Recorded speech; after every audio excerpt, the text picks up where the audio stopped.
Entonces, lo público tiene que ver con esta actividad de la iglesia que es universal.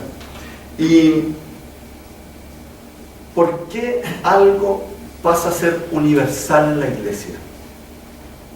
¿Qué es lo que hace que un acto sea universal? Los textos bíblicos que se leen en el mismo día en todas partes del mundo. Está bueno. Ahí hay un ejemplo muy bonito. Exacto. ¿Y cómo nosotros recibimos los textos bíblicos? ¿A cómo le llamamos la herencia que nosotros recibimos en los textos bíblicos? ¿Cómo se llama eso? La tradición, exacto. La universalidad está dada por la tradición. Lo que hacemos en la liturgia es pasarnos la tradición. La liturgia es el modo como nos pasamos la tradición. Ustedes saben que la palabra tradición viene del latín tradere, que significa, ¿algún abogado ahí? Los abogados nos pasan esto primero, porque el acto de vender algo es una tradición. Entonces los profesores siempre te pasan un lápiz y dicen,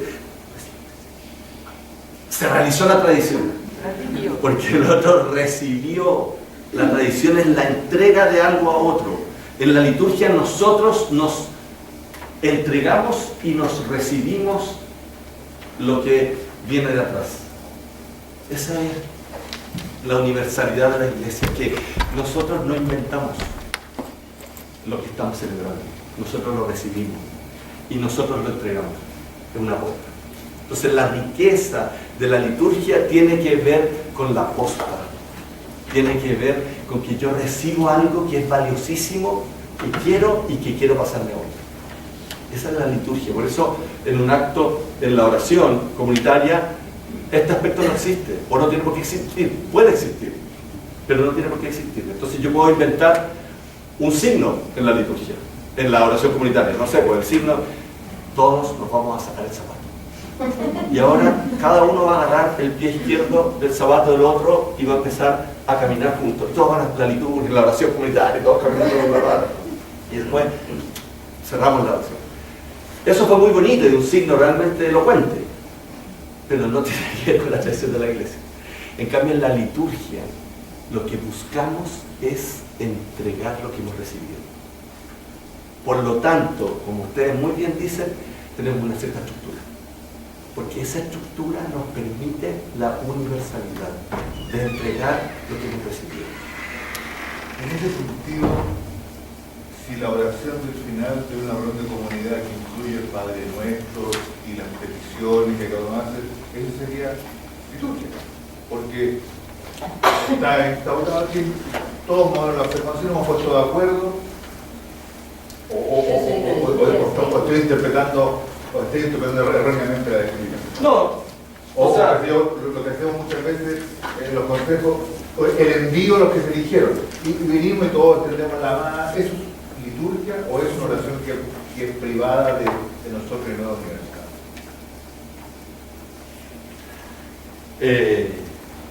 Es buena la pregunta para cachar que esta división es bien sutil y que es tan importante que, por lo menos los ignacianos, no caigamos en un problema que cae a veces en la iglesia, que se llama juridización de nuestra vivencia de fe.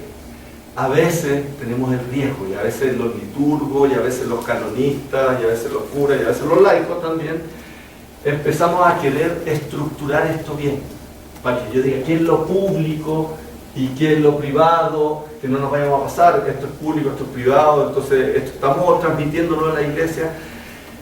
Hay oraciones, esto es muy importante, porque hay oraciones que tienen elementos litúrgicos, pero no son litúrgicas. Y que si yo la llamo oración o la llamo liturgia da lo mismo. Lo importante es que yo distinga qué es lo que yo quiero hacer. O sea, si yo tengo elementos litúrgicos en una oración de vida comunitaria, el después, porque eso va a ser muy formativo, va a ser catequético para la comunidad. Que yo ponga el Padre Nuestro, que yo ponga la lectura del texto. Pero también tengo mucho más libertad para crear. Pero lo importante es que yo sepa que cuando yo voy a hacer un acto público en la iglesia, tengo que entonces preguntar cuál es la estructura que a mí me ayuda a transmitir lo que queremos transmitir. Entonces, si yo voy a hacer un acto con todas las comunidades, quizás debo preguntarme si esto va a ser no solo una oración, sino va a ser un acto litúrgico. Porque puede ser muy formativo y catequético que yo haga una liturgia y no solo una oración. ¿Me explico? Por eso es bueno saber la distinción, aunque no hay que enredarse en la distinción, para saber qué es lo que es o para que diga lo que tú hiciste con una liturgia. ¿Cachai? Que, oye, ¿qué pasa? Si este tema vamos a meternos ahí en unos temas. No, yo iba a hacer con alguna cosita, pero por ejemplo, después de un campamento, tú te reúnes con los chicos y eso es una... No sé si me lo entiendo bien, No, o perdona, haces una oración o haces una liturgia. y ofreces, por ejemplo, no sé, las herramientas o es una ofrenda. Ahí sería... Bueno. Vamos a ver, ahora yo les voy a dar los elementos que más o menos tienen que ver con la liturgia, para que ustedes respondan a esa pregunta.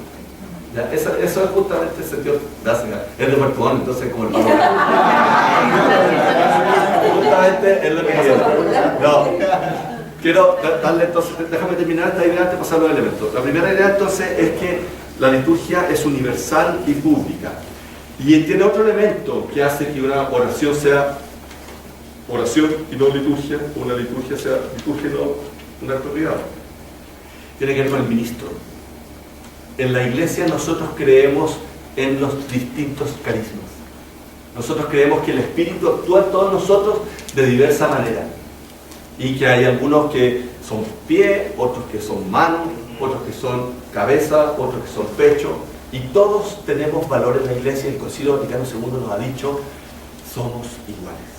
Antes no era dicho de esa misma manera. Gracias al Vaticano II sabemos que tenemos distintas funciones, pero tenemos una igualdad radical en la iglesia. Pero tenemos distintas funciones. La función litúrgica pública corresponde a los ministros. El ministro es quien celebra la liturgia. Esto es muy importante porque es alguien que ha sido encomendado por la comunidad para transmitir y para ayudar a nosotros en la transmisión de este misterio. Y este ministro puede ser de dos maneras. Puede ser ordenado o desordenado.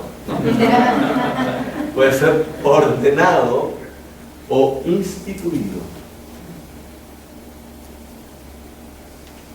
Es ordenado cuando el obispo, en una liturgia universal de la iglesia, lo empodera para cumplir ese munus o esa función.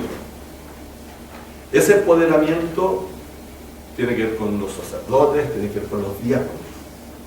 Sin embargo, en la iglesia no solo ellos pueden celebrar liturgias, los ordenados, también los instituidos. Los instituidos son aquellos que son empoderados circunstancialmente para determinadas liturgias por un ministro ordinario.